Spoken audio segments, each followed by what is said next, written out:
Comentario al Evangelio del domingo 28 del tiempo ordinario. Sin traje de etiqueta.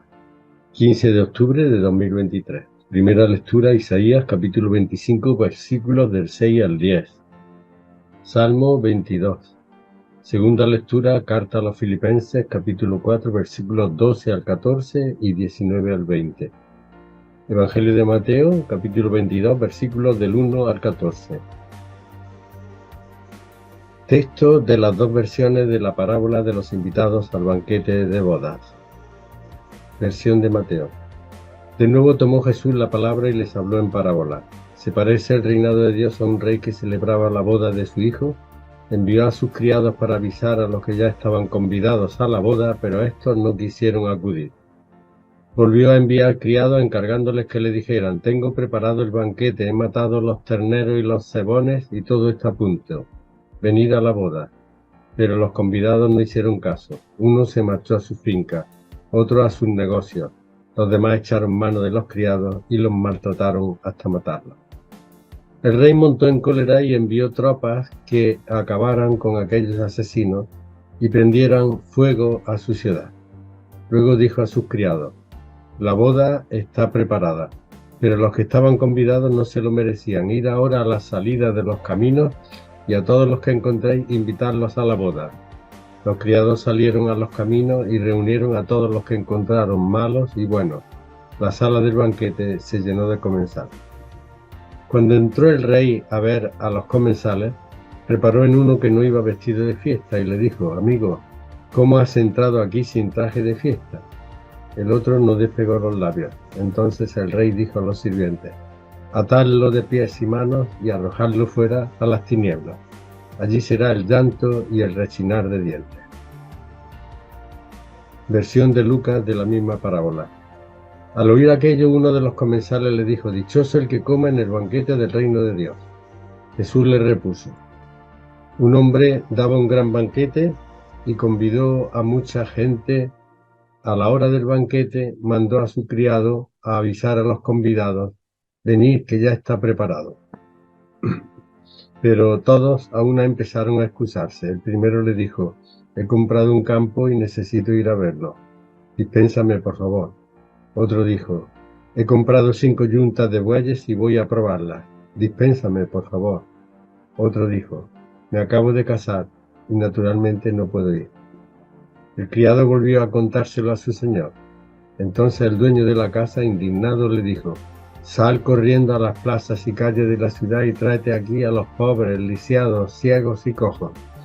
El criado dijo: Señor, se ha hecho lo que mandaste y todavía queda sitio. Entonces el Señor le dijo al criado: sal a los caminos y senderos y aprémiales a entrar hasta que se llene la casa. Porque os digo que ninguno de aquellos invitados probará mi banquete, porque hay más llamados que escogidos.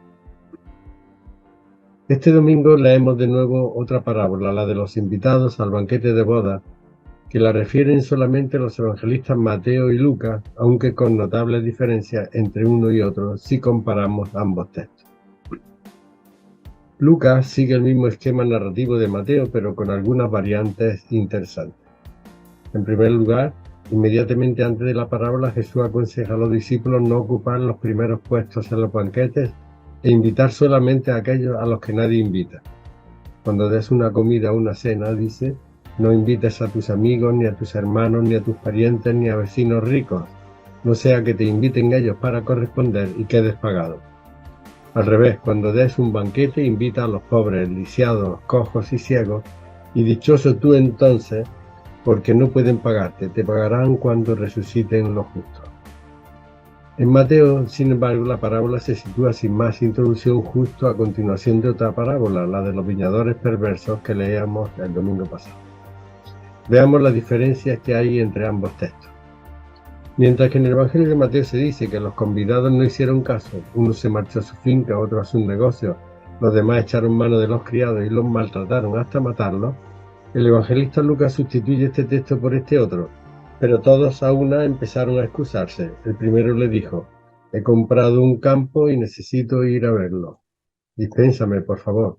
Otro dijo: he comprado 5 yuntas de bueyes y voy a probarlas. Dispénsame, por favor. Otro dijo: me acabo de casar y naturalmente no puedo ir. Llama la atención que ante el rechazo de la invitación por parte de los primeros invitados, en el Evangelio de Mateo se dice que el rey montó en cólera y envió tropas que acabaron con aquellos asesinos y prendieron fuego a su ciudad, en una alusión velada a la destrucción de Jerusalén por los romanos, como si esto hubiese sido la consecuencia de la infidelidad del pueblo judío para con Dios. El Evangelio de Lucas, sin embargo, llamado Evangelio de la Misericordia, omite esta condena. Finalmente, mientras en la parábola de Lucas los criados salen a invitar a pobres, lisiados, ciegos y cojos, y al ver que todavía quedaba sitio cumplen la orden de invitar a todos hasta llenar la sala del banquete, en el de Mateo se limita a decir que invitasen a buenos y malos, sin más concreción, pero añade una escena final que nos refiere Lucas, aquella en la que el rey entra en la sala del banquete, cosa poco habitual por entonces, y encuentra a uno que no tiene traje de fiesta o de etiqueta y le dice: amigo, ¿cómo has entrado aquí sin traje de fiesta? El otro no despegó los labios. Entonces el rey dijo a los sirvientes: atadlo de pies y manos y arrojadlo fuera a las tinieblas. Allí será el llanto y el rechinar de dientes. El traje de fiesta o de etiqueta se identifica en el contexto de Mateo con cumplir las condiciones del seguimiento de Jesús, es decir, con ser fieles al Evangelio. Sin esa condición no se puede permanecer en la comunidad en la que se celebra la boda del reino. Si han sido invitados buenos y malos sin distinción, nadie puede seguir en su condición de malo, o lo que es igual, nadie puede permanecer en el banquete sin traje de etiqueta. En ambos evangelios, la parábola va dirigida a los jefes del pueblo que no aceptan el mensaje de Jesús y no secundan su invitación. La parábola de Mateo termina con una frase que no siempre ha sido bien traducida, porque muchos son los llamados y pocos los escogidos, frase que se debe traducir mejor de este modo: porque hay más llamados que escogidos. ¿A qué se deben las diferencias entre Mateo y Lucas? He querido comparar el texto de la parábola en Mateo y Lucas para constatar que los evangelistas con muchísima frecuencia no refieren exactamente las parábolas originales de Jesús, sino que cada uno las adapta al contexto sociocultural y religioso en el que viven sus respectivas comunidades.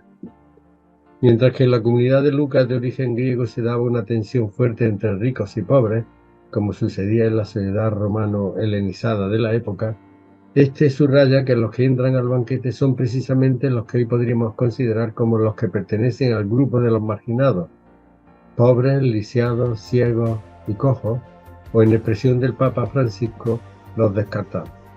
Los ricos o agraciados de la sociedad, dueños de un campo de 5 yuntas de bueyes o simplemente sujetos de una celebración de boda, se autoexcluyen, pues su vida gira en torno a sus bienes o a su futuro. En la comunidad de Mateo, de origen judío, sin embargo, existía una creciente tensión entre judíos y cristianos, y estos comenzaban a ser perseguidos por los miembros de las comunidades judías como rivales procedentes del tronco común del judaísmo. Pues bien, para delimitar el campo de quién puede entrar al banquete o no, queda claro que aunque pueden entrar todos, no todos pueden formar parte de la comunidad cristiana donde Dios reina, a no ser que lleven el traje de fiesta, o lo que es igual, a no ser que vivan los valores del Evangelio. ¿En la Iglesia hay espacio para todos? Con ocasión de estas dos parábolas que he comentado, quiero traer a colación unas palabras del Papa Francisco dirigidas a los jóvenes en la Jornada Mundial de la Juventud en Portugal, invitándolos a formar parte de la Iglesia, en las que decía así: en la Iglesia hay espacio para todos, y cuando no haya, por favor, esforcémonos para que haya, también para el que se equivoca, para el que cae, para el que le cuesta, porque la Iglesia es y debe ser cada vez más esa casa donde resuena el eco de la llamada que Dios dirige a cada uno por su nombre. El Señor no señala con el dedo, sino que abre sus brazos. Nos lo muestra Jesús en la cruz. Él no cierra la puerta, sino que invita a entrar, no aleja, sino que acoge. Esta afirmación no es fácil de vivir en el día a día por parte de los cristianos, por parte de una sociedad que tiene que volverse más inclusiva, pues sigue existiendo el racismo de muchas formas, el clasismo, el etnocentrismo, el colonialismo, el machismo y, como dice la filósofa española Adela Cortina, la aporofobia. Además de estos escollos que deben superar las comunidades cristianas, tal vez hay otro bastante difícil de asumir por estas, y es la aceptación de la diversidad sexual en una iglesia cuya moral sexual por lo demás está claramente desfasada y no se atiene ya ni siquiera a los principios elementales de la psicología actual. Hacia la aceptación de la diversidad sexual, Francisco está dando pasos cuando dice que él no se considera quien para juzgar a los gays o para prohibir la bendición a las parejas de homosexuales, aunque no las llame matrimonio. Esta forma de pensar de Francisco abre un camino de inclusión en la Iglesia para estos colectivos que pueden quedarse en nada si no se establece el marco legal para ello. Ciertamente que en algunas parroquias hay grupos en los que sus integrantes son personas de los colectivos LGTBI, pero son grupos aislados a manera de iniciativas de vanguardia que no tienen la aceptación de la mayoría. La exclusión de determinados grupos en la Iglesia y por supuesto también en la sociedad sigue estando vigente. Lo hemos visto en Colombia con la incorporación a la sociedad de guerrilleros, paramilitares, delincuentes, etc. Una vez eso sí que han aceptado el proceso de paz. Sucede con frecuencia que quienes practican más la exclusión suelen ser, lamentablemente, quienes están más involucrados en la vida de la parroquia o de la sociedad. De ahí el rechazo que se dio y se sigue dando en Colombia al proceso de paz con las FARC. Otro tanto sucedió en nuestro país y sigue sucediendo con los exterroristas de ETA en el Parlamento español. Y yo me pregunto, si los cristianos seguidores de Jesús, que anduvo siempre en malas compañías, no acogemos a estos grupos, ¿no queda descafeinado el Evangelio haciendo imposible la reconciliación, máxime si apelamos al castigo? En la Iglesia hay espacio para todos, continúa Francisco, y cuando no, por favor, esforcémonos para que lo haya. También para el que se equivoca, para el que cae, para el que le cuesta, porque la Iglesia es y debe ser cada vez más esa casa donde resuena el eco de la llamada que Dios dirige a cada uno por su nombre. El Señor no señala con el dedo, sino que abre sus brazos. Nos lo muestra Jesús en la cruz. Él no cierra la puerta, sino que invita a entrar. No aleja, sino que acoge. Estas palabras van en sintonía con el énfasis que ha puesto Francisco en la misericordia, que debe ser la carta de presentación de los cristianos, y en aquello de que la Iglesia no es para los puros, sino para los pecadores. No es una aduana, sino una casa para todos. Estamos a unos días de saber en qué consiste en España eso de la amnistía tan criticada por la oposición de derecha y tan poco precisada por la izquierda. La verdad es que no sé en qué consistirá esa medida, pero pienso que si tiene por finalidad incluir la vida pública a quienes se han situado fuera, estos deberán llevar también como condición para su inclusión el traje de fiesta del compromiso por la libertad, la convivencia, el respeto a las leyes y a la Constitución. De ser así, bienvenidos sean, por más que cueste aceptarlo.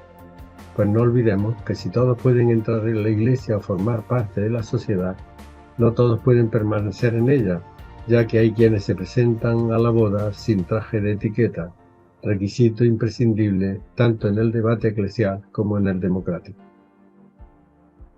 En la versión de la parábola del Evangelio de Mateo llama la atención el doble castigo que el rey impone, en primer lugar, a los que no aceptaron ir al banquete. El rey montó en cólera y envió tropas que acabaron con aquellos asesinos y prendieron fuego a su ciudad.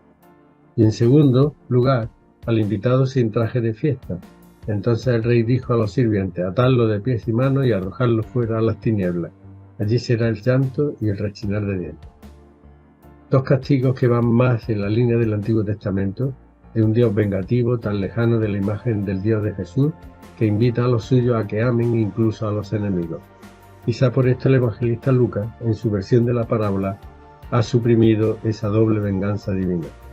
En todo caso, en tiempo del evangelista Mateo, los que no aceptaron la invitación del rey representan a los miembros del pueblo judío que rechazaron las enseñanzas de los profetas a lo largo de la historia, pendientes más del dinero, fincas y negocios, que de Dios y de la vida del pueblo. El invitado sin traje de fiesta, por su parte, es imagen de quienes quieren permanecer en la comunidad cristiana sin observar las exigencias evangélicas. Tal vez por esto añada Mateo este final a la parábola, para dar un aviso serio a quienes dentro de la comunidad no se preocupaban de poner en práctica el mensaje de Jesús. Pues si, como dice Francisco, en la Iglesia caben todos, deben permanecer en ella solo aquellos que se toman en serio el Evangelio e intentan ponerlo en práctica cada día. Si esto es así, yo me pregunto, ¿cuántos entre los que se dicen cristianos por estar bautizados o ir a misa los domingos tienen este objetivo en su vida.